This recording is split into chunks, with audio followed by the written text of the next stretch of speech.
Free fire game খেলতে শুরু করি 2020 সালে। এলাকার ভাই ব্রাদার গুলোকে দেখতাম রাতে এক জায়গায় বসে বসে শুধু চিল্লাচিল্লি করতো। একদিক দিয়ে ভালো লাগতো, অন্যদিক দিয়ে মনে হতো এরা এমন চিল্লাচিল্লি কেন করে, চারজন করে। তারপর তাদের কথা মতো তাদের মতোই শুরু করি ফ্রি ফায়ার গেম।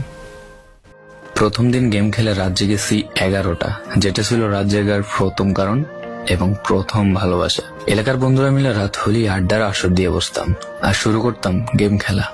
সবাই তখন গেম খেলা নতুন শুরু করি। এত পরিমাণ আনন্দ ছিল গেমটিতে যা বলে বোঝানো সম্ভব না। তখন ভালো কোনো ফোন ছিল না, ল্যাগ করতো, তবুও খেলতাম। আব্বু আম্মুর কি পরিমাণ বকাঝকা খেয়েছি সেটা বলা বাহুল্য। অনেকদিন তো স্কুলও যাইতাম না, বন্ধুরা বসে গেম খেলতাম। কিছু টাকা জুগিয়ে কয়েক মাস পর একটা লেভেল আপ পাস ছিল না, 200 টাকায় বোধ হয় 800 ডায়মন্ড পাওয়া যেত।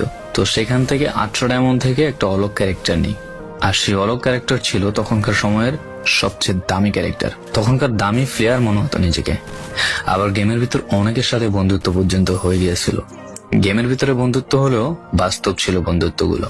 তখন ফ্রি ফায়ারে ডু পার্টনার সিস্টেমটা ছিল না, তাই কোনো মেয়ে গেমেও ছিল না। তারপর যখনই মেয়েরা গেমটা শুরু করে তখনই আস্তে আস্তে গেমের আনন্দ নষ্ট হয়ে যায়। অনেক বেশি র্যাম প্রয়োজন হতো, তো তাই গেমটা খেলতে ভালো একটা ফোনের প্রয়োজন হইতো। কিন্তু তখন ফোন ছিল না, কোন রকম একটা ফোন দিয়ে খেলতাম গেমটা। ভাবতাম একটা ভালো ফোন হইলে গেমটা আরো সুন্দর করে খেলতে পারতাম, ল্যাগ করতো না ইত্যাদি। কত আনন্দই না ছিল তখন। প্রতি সপ্তাহে শুক্রবার বসে সবাই গিল্ডের গ্লোরি ফুল করতাম একটা কাস্টমের জন্য। পরের দিন সবাই মিলে আনন্দ নিয়ে একটা একটা করে কাস্টম খেলতাম। আমার জীবনের প্রথম 3 বছরের ভালোবাসা। কোনো মেয়ের জন্য আমি গেমটাকে কখনো ইগনোর করি নাই। যখন মন খারাপ থাকতো গেমটা খেলতাম একা একা।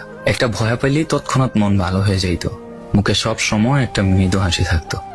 এখন আমার কাছে গেমটা খেলার মতো অনেক ভালো একটা ফোন আছে, আমার কাছে এখন অনেক ভালো কালেকশন আছে, টপ আপ করার জন্য টাকাও আছে। কিন্তু গেমের ভিতরে থাকা সেসব বন্ধুরা আর নেই, সবাই ব্যস্ত হয়ে গেছে। সবার আইডি গুলো অফলাইন হয়ে গেছে। কেউ 1 মাস 2 মাস পর ঢুকে গেমের ভিতর সবকিছু ব্যাক করে দিয়ে দিয়েছে। এখন যার বেশি টাকা সেই বেশি প্রো, এখন কারো স্কিল দেখা হয় না। ফ্রি ফায়ারের সব ফালতু ইউটিউবারদের দিয়ে ভরে গিয়েছে সব। ওল্ড ইউটিউবার গুলো ফ্রি ফায়ার খেলা ছেড়ে দিয়েছে। আমি এখনো সেই 2017 সালে ফ্রি ফায়ার ব্যাক আসবে বলে অপেক্ষায় আছি। এই পুরো ভিডিওটা স্কিপ করতে আপনার ইচ্ছে করছে না, কোনো এক কারণে আপনাকে এই ভিডিওটা দেখতে বাধ্য করে রেখেছে। জি জনাব, তুমি সেই ছেলে যে তার পুরো আবেগ দিয়ে গেমটা খেলেছো।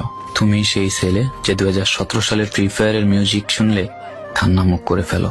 তুমি সেই ছেলে যার এত পরিমাণ আবেগ যে এখন তুমি ফ্রি ফায়ার গেমের পুরনো কোনো ভিডিও দেখলে মন ভরে দেখো। তোমার আবেগটা কোনো মেয়ে নয়, নিয়েছে তোমার free fire. I miss you old Free Fire. I miss you old Free Fire friend. I miss you Free Fire. আমার অভিজ্ঞতা বলছে, জীবনে টাকা কামাও, মা বাবা তোমাকে ছেলে বলবে, তোমার বউ তোমাকে হাজবেন্ড বলবে, আর তোমার বন্ধু তোমাকে ফ্রেন্ড বলবে।